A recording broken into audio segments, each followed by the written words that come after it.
মৌমিতার খাদ্যবিতানে আপনাদের সবাইকে স্বাগত জানিয়ে শুরু করছি আজকের রেসিপি বরবটি আলু পোস্ত।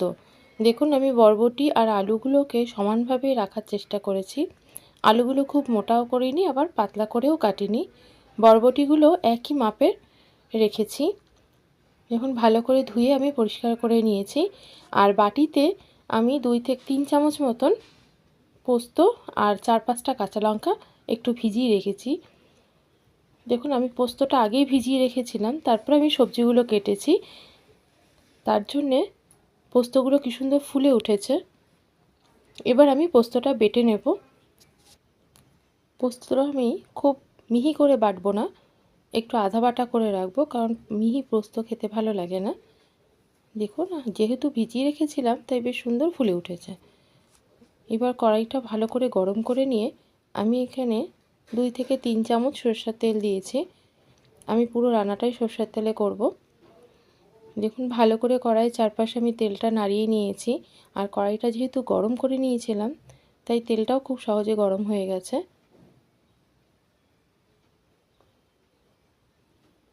দেখুন আমি ভালো করে চারপাশে নাড়িয়ে নিচ্ছি, সরষের তেলের কাঁচা গন্ধটা চলে যাবে। এবার আমি এতে আর কোনো ফোড়ন দেব না, আমি বরবটি আর আলুগুলো দিয়ে দেব। দিয়ে ভালো করে আমি ভাজা ভাজা করে নেব। দেখুন 2 থেকে 3 মিনিট আমি বেশ সুন্দর ভাজা ভাজা মতন একটু করে নিয়েছিলাম। একটু ভালো করে তেলের সাথে নাড়িয়ে বারবার নাড়িয়ে দিয়েছি। আমি ভালো করে মিশিয়ে নিচ্ছি। একটু হালকা ভাজা হবে,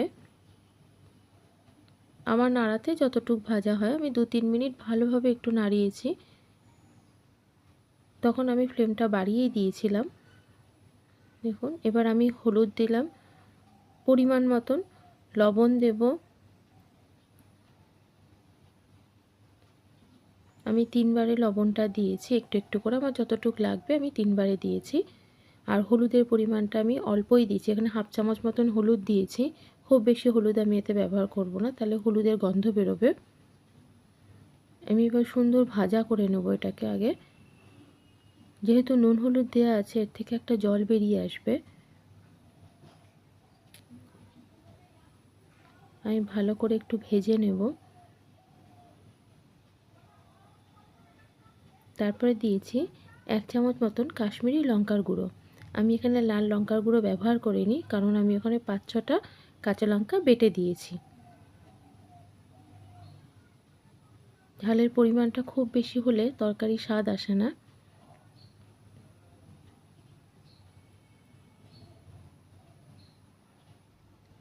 ভালো করে আমি নাড়াচাড়া করে মিশিয়ে দিয়েছি। এবার আমি 5 মিনিট এটা ঢেকে রাখব। দেখুন 5 মিনিট পর ফিরে এসেছি। খুব সুন্দর একটু সেদ্ধ মতন হয়ে এসেছে। আমি এটা ভালো করে একটু কষিয়ে নেব। আমি আঁচটা মিডিয়ামে করে দিয়েছি, না হলে নিচে লেগে যাবে এবং তরকারিগুলো পুড়ে যেতে পারে। দেখুন আলুটা আমার আরেকটু সেদ্ধ হবে এবং বরবটির রঙটাও একটু পাল্টাবে। যতক্ষণ না পাল্টায় আমি ততক্ষণ এটা হালকা হাতে নাড়াচাড়া করতে থাকবো। এবার আমি আলু আর সঙ্গে পোস্ত আর লঙ্কা যেটা বেটে রেখেছিলাম সেটা মিশিয়ে দেবো। দিয়ে আমি ভালো করে কষে নেব। আমি আঁচটা মিডিয়ামেই রেখেছি, নাহলে তলায় লেগে যেতে পারে বাড়িয়ে দিলে। আমি ভালো করে কষে নেব যতক্ষণ না পোস্তর কাঁচা গন্ধটা যায়। দেখুন এবং একটা সুন্দর তেল মতন বেরিয়ে আসবে।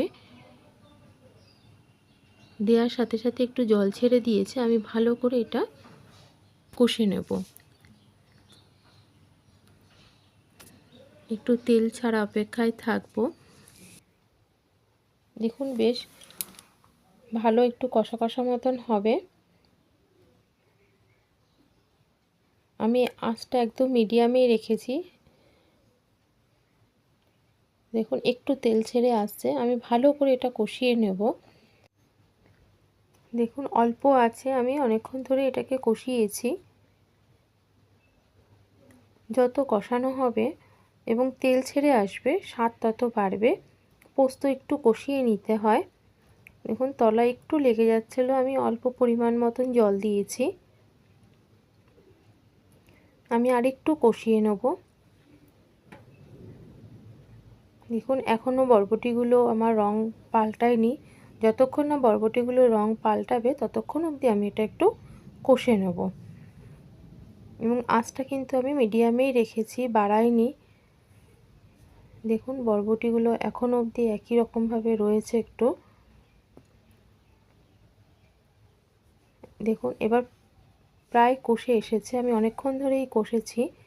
এবার আমি পরিমাণ মতন একটু গ্রেভি দেব। আপনারা যদি মাখা করতে চান সেটাও তাহলে এভাবেই ঢেকে আস্তে আস্তে করলে মাখা মাখা হয়ে যাবে, তখন আর খুব বেশি গ্রেভি দেওয়ার প্রয়োজন নেই। আমি এবার একটু এটাকে ঢেকে রাখবো। আমি 5 মিনিট ঢেকে দিয়েছি। দেখুন 5 মিনিট পর আমি এসছি আবার। দেখুন বরবটিটা একটু সেদ্ধই হয়ে এসেছে এবং এর রঙটা আস্তে আস্তে সম্পূর্ণ বদলে গেছে। দেখুন এবার আমি খুন্তি দিয়ে একটু ম্যাশ করে দেব। আস্তে আস্তে ঘন হয়ে আসছে, যেহেতু পোস্ত দেওয়া আছে, পোস্তটা যত সেদ্ধ হবে গ্রেভিটা তত ঘন হয়ে আসবে। আমি এখানে আমার পরিমাণ মতন পোস্ত দিয়েছি, আপনারা চাইলে আর একটু বেশিও দিতে পারেন। স্বাদ কিন্তু একই থাকবে এবং খেতেও খুব ভালো লাগে।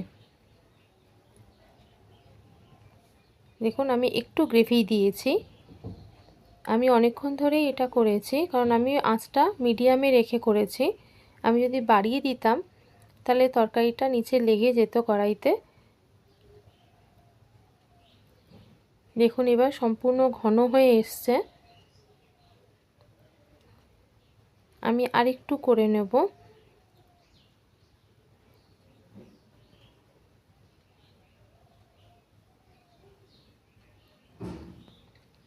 আপনারা অবশ্যই বাড়িতে চেষ্টা করবেন, এভাবে দেখবেন। আমি যেভাবে যে পদ্ধতিতে করেছি সেভাবে করবেন। এবার আমি এতে 1 চামচ মতন কাঁচা সর্ষের তেল ছড়িয়ে দেব। তেলটা দিয়ে আমি ভালো করে একটু নাড়াচাড়া করে নেব।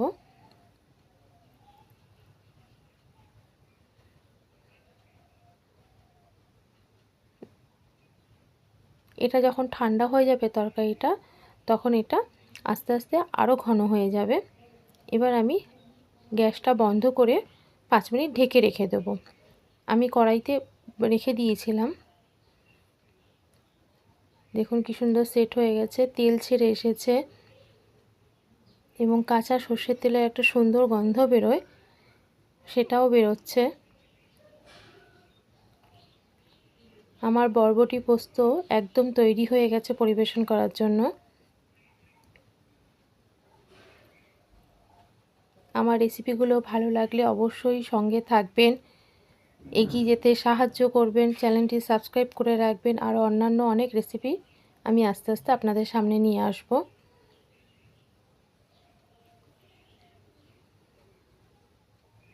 অবশ্যই কমেন্টে জানাবেন কেমন হয়েছে। অনেকেই অনেক রকমভাবে করে, আমি আমার মতন করে চেষ্টা করেছি। দেখুন আমি প্রতিটা রান্নাই আমার বাড়ির জন্যই করি।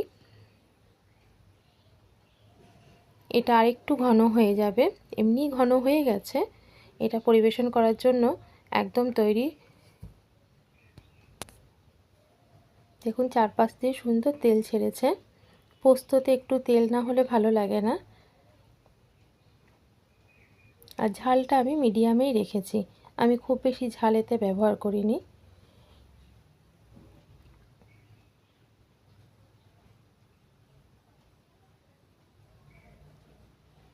দেখুন কেমন হয়েছে অবশ্যই জানাবেন, পাশে থাকবেন।